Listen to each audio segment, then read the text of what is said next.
All right, y'all, it is September 21st. It's harvesting day. I do feel a bit better, so we are going to go ahead and harvest those meat birds.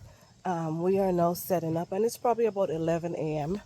And we're just setting up because I was home alone yesterday and I was not able to do it on my own. I just didn't have the energy, but I was able to get some rest.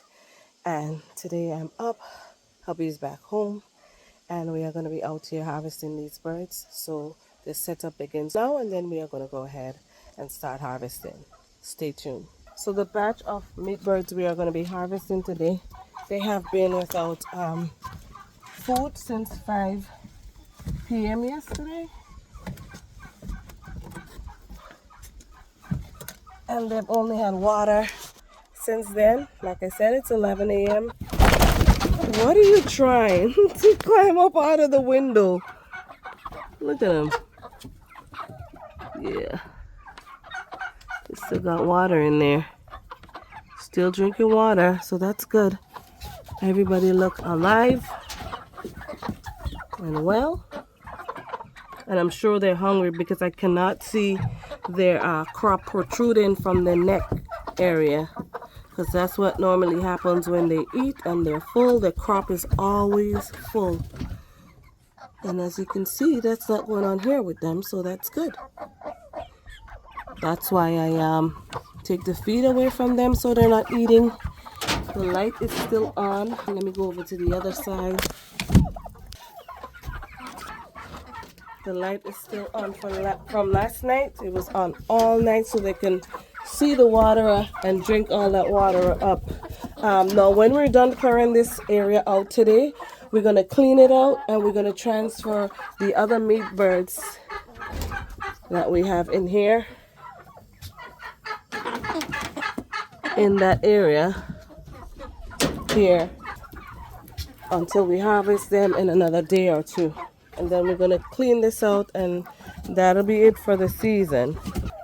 But for now, these are going to be the ones that are going today because they're already prepped. Turn this light off. They're already prepped. Haven't been eaten. The crop is empty. So I know they're hungry, but it's time for them to go. And I'm grateful that we can have these birds as meat for us to eat and that we're able to grow them ourselves in this capacity. And it's been working for us for several years. So stay tuned again and we will show you as much as we can. All right, so we're gonna head over to the staging area and complete our setup. I already did the water hose right in back here. Grab the kill cones, set these up. Hubby's here with me. We're gonna pull the chicken plucker out. Also, get all these out of the way. Excuse me, ma'am. What do you want? And these kill cones are made from just Homer buckets. That's all they are. And first we're going to sanitize them. Cheapest and most cost-effective way to go. So that's what it's going to look like back here.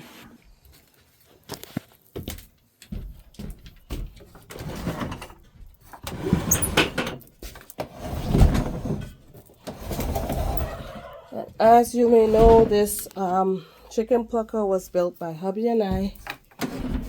One of our DIY projects here.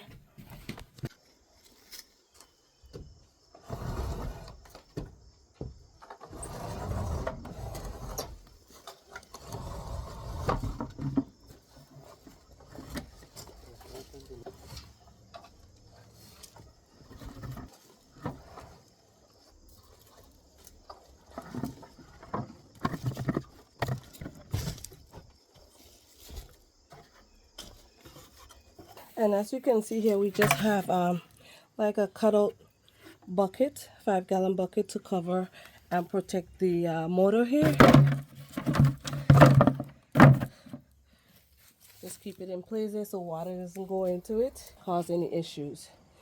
And we have our switch here Let me just move this. For on-off button is right in here. Could you move, Dora? Go. Go. You just want to play. Whenever I have work, that's all you want to do. Go away. Go away. Go get your ball. Good girl. Alright, so we already have the extension cord run, so we're gonna hook this up in here.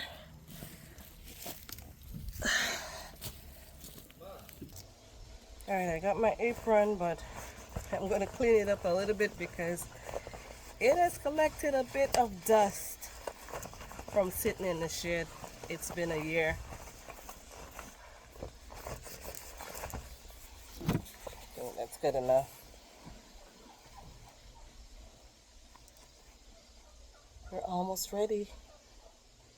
We are almost ready, and it is, let's see what time. It is 12:08. So we got all 3 ice boxes filled with ice. We got our chicken plucker. We got our bins. We're going to be putting the ice water bath in here. And we got our setup here for the hot water bath, which would make it easier for us to plug the chicken. So once we dip it in the hot water here, we're going to dip it in the ice bath to cool it off real quick so that way the heat don't stay in the bird before putting it in the plucker. And while we have it in the plucker here, we would spray the cold water on it, and that would help cool it off even further. Alright, so our ice water bath is ready, and we have the water going. We're going to be checking the temperature to make sure that the temperature is adequate and remains at the temperature that we want it to be at, not too hot, but hot enough. So the temperature we work with for the hot water bath is 160 degrees Fahrenheit. And once we dunk it in there for about 9 seconds or so, we dunk it right here in the ice water bath to cool it off before putting it in the chicken plucker right here. So first we're going to harvest the birds, put them in the kill cones. Then the blood is going to drip in here right where we've prepared for that to happen. Then once it stops moving around, we will dunk it in the hot water bath, and then in the ice water bath, and then in the plucker. We got a water hose here for that purpose, and then we're going to sit it on the table right here. Everything's set up nicely, and we're just going to go to town and get this job done. So stay tuned. What I'm going to be showing here, I'll try not to make it too graphic, but I'll explain as I go along, and this is just for educational purposes and educational purposes alone. All right, let's go grab some meat birds.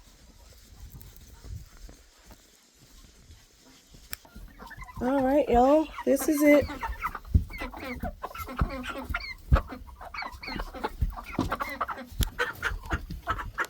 Oh, this is a big boy. All right, you're going first. You're going to be the one to demonstrate and teach how this process works. Really big male Cornish cross. All right, so as you can see, this meat bird is pretty calm, and this is what we really want. We want to make sure we're doing this the best and most humane way possible. So I got this chicken to be calm, and I'm gonna put it head first in the kill cone.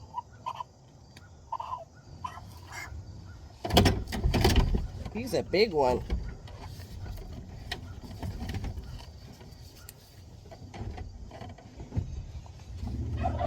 Make sure the head is coming out at the bottom, and I'll demonstrate that to you in a quick sec. Once I get him positioned.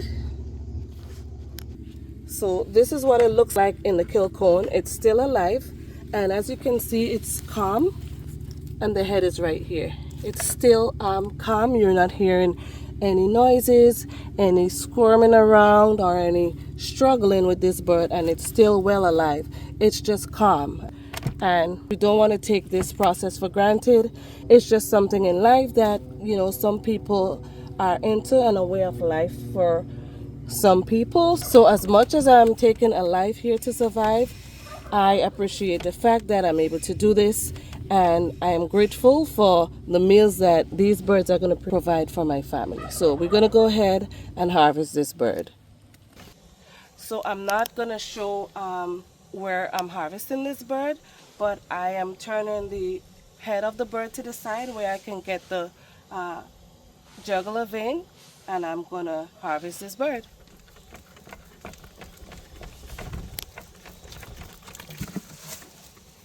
And it's all done. My first bird is done. So as you can see, the blood is draining, and this is pretty much what we want. I'm not going to show all the birds. Just a demonstration of how this process is done. We got our work cut out for us. Yep, we do. We do. All right, I'm going to demonstrate the chicken plucker at work. And you're going to see how all the feathers are going to be removed from the bird by this chicken plucker that we built.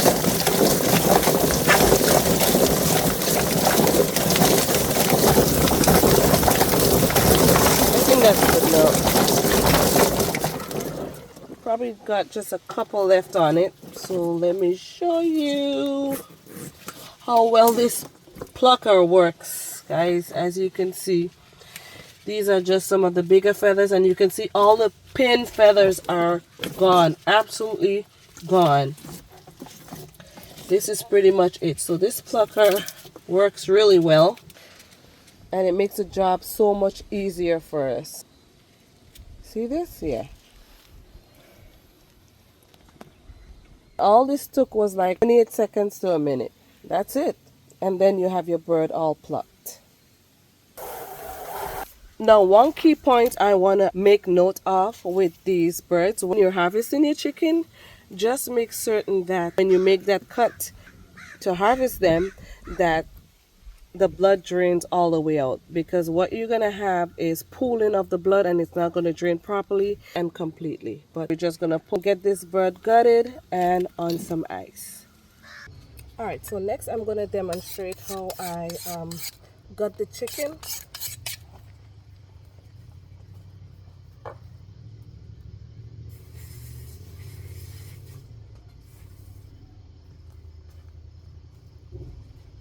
Give it a quick wash, and here's a demonstration. Now I have the feet on there still because I want to be able to have something to grab easily when I'm handling the chicken. So here's a reason the feet are still on. All right, so this is a little bit graphic, but this is just the way we do it. Now we hold all this extra skin right here. This is just a lot of skin, and I just hold the skin right here.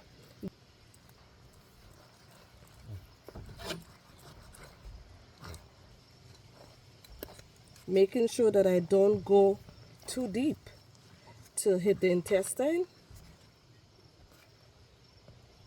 I'm very careful with that. So now it's already open. You can probably see the innards in here. You can see the gizzard right here. And I am going to go ahead and cut the two sides down this way. It's kind of awkward for me because I'm trying to catch this on the camera.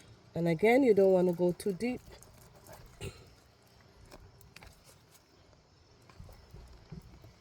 There we go. Now, if you want, you can just pull this a little bit to loosen it up, and that's the two sides. And what I'm going to do here is to the bottom here where the tail or the oil sac is, you want to go into the backbone, right? So you want to go down, because the end of the intestine is right here. The anus is right here, as you can see. And to prevent contamination, you don't want to rupture that. So you want to make sure you go around that. And what I do is once I cut that, I pull it out.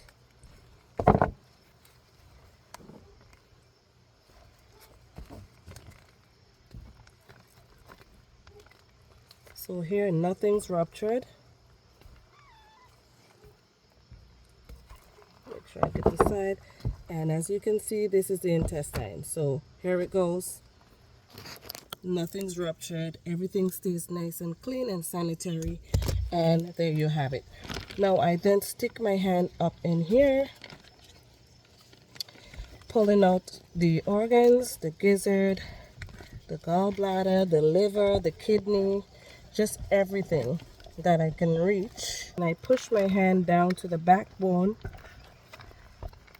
just loosening up everything. And I'm not worried about the intestine because I'm not gonna rupture that, and the end of it is already out here sitting on the table. And as you can see, nothing's coming out of the anus, and that's because these chickens have been fasting, and we removed the feed from them yesterday about 5 p.m. So all they were having all night with the light on was just the apple cider vinegar water, just to purge out their digestive tract. And here you have it in one piece, all the way from the neck. This is a crop right here, as you can see, all the way to the anus. So everything is out. It's a bit graphic here, but this is just how we do it. And there you have it. Chicken is gutted.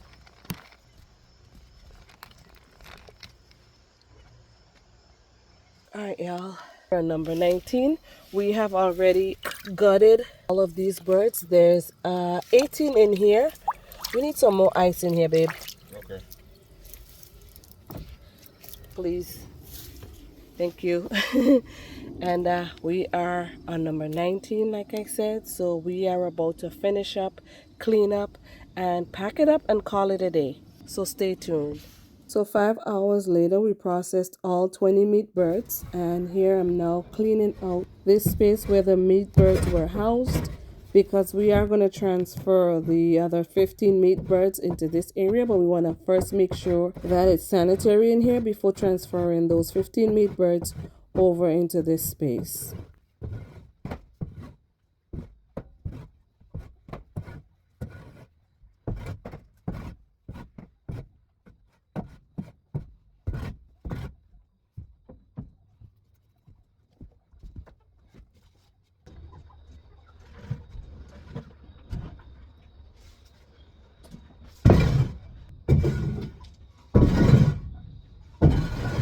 Alright, so here you can see it's cleaned out in this area, and I've placed a couple of elevations here for the water and the feed. Now I'm going to add the wood shavings and get this place set up for the birds to be transferred in here. And this time we're going to use the 2 5-gallon waterers and 2 feeders for these 15 birds.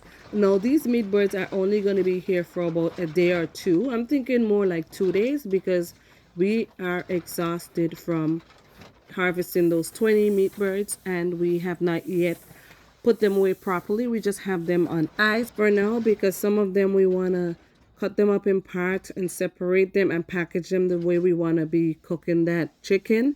Some of them we are definitely going to leave whole, and this is going to take us another few hours or so, which will be a lot to do in one day. But we just want to make sure that this area here is cleaned out thoroughly first, because cleaning and keeping these areas clean are our number one priority. This prevents unwanted issues like both external and internal parasites, disease from taking over your flock, and also the attraction of vermins or other pests that you don't want around when you're raising chickens. So those meat birds are safely on ice, and now we are going to clean out this area and get it set up so we can transfer these meat birds and have them just hang around in here for another couple day or two. We don't want to keep them any longer than that, because they are already at 7 weeks of age, and I think it's time for them to be harvested. They have already put on an enormous amount of meat, and they may look big, but it's not fatty at all. And you would have seen that in the video earlier when I was harvesting those birds. They put on a lot of meat, And for me, that's the goal. And so in such a short space of time, we are able to provide at least 1 year's worth of meat for our family. Well, I should just say chicken because we still have meat turkeys that we need to harvest. And that's going to come up later on in a few weeks. I'm going to make a video of that. But for now, we are filling in the feed for these 7-week-old meat birds that we're about to transfer in here. And this is just the second half of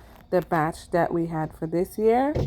It's just too much to harvest in one day, just for hubby and I alone. So we decided to separate it in 2 batches, and we're going to get that done in a timely fashion. And it's less stress knowing that you have, a plan when you're harvesting your chickens. You know how much you're going to do in one day, especially if you have a big batch like we do, and it's just the 2 of us alone. And I think we do a pretty good job. Now, some people may raise meat birds and they may have a hard time harvesting them themselves because they have become so attached to them and probably sometimes would treat them as a pet or a family member rather than food for them to eat. But we don't get caught up like that. From the time we know we're getting those meat birds, we understand the reason why we're getting them. It's for meat purposes and for making our foods and for being self-sufficient. And so we treat them as such. We don't name them. And a very important thing I should mention is that we give them the best life they can possibly have because we take very good care of them. We feed them well. We keep their quarters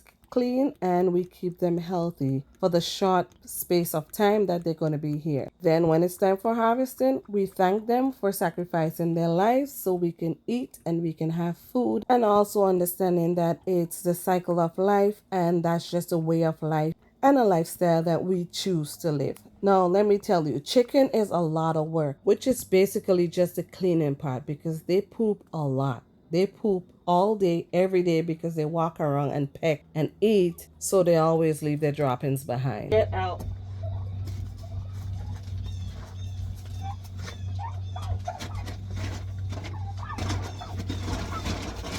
Get out.